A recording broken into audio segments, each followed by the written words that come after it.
एक दिन हजरत ईसा अलैहिस्सलाम अपने हवारियों के साथ एक बस्ती से गुजर रहे थे। रास्ते में लोगों की एक छोटी भीड़ जमा थी। भीड़ के बीच एक आदमी बैठा था। वह जन्म से अंधा था। उसकी आंखें कभी रोशनी नहीं देख पाईं।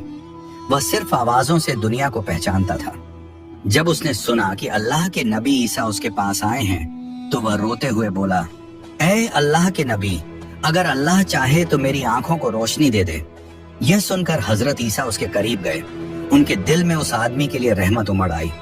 हजरत ईसा ने उसे कहा, याद रखो, मैं अपने आप से कुछ नहीं कर सकता, सारी ताकत सिर्फ अल्लाह की है।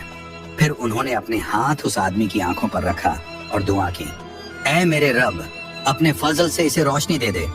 और फिर अल्लाह की इजाजत से धीरे धीरे उस आदमी ने अपना सर उठाया। पहले उसे हल्की सी चमक महसूस हुई, फिर सामने के लोगों की धुंधली परछाइयां, और कुछ ही पल में उसकी आंखें रोशनी से भर गईं। वह खुशी से चिल्ला पड़ा, मैं देख सकता हूँ, मैं अपने रब की निशानी देख सकता हूँ। पूरी बस्ती में हैरत और शुक्र का माहौल हो गया। लोग कह रहे थे, ये ईसा का मौजज़ा नहीं बल्कि अल्लाह की कुदरत है जो उनके हाथों से जाहिर हुई। हजरत ईसा ने मुस्कुराकर कहा, शिफा देने वाला सिर्फ अल्लाह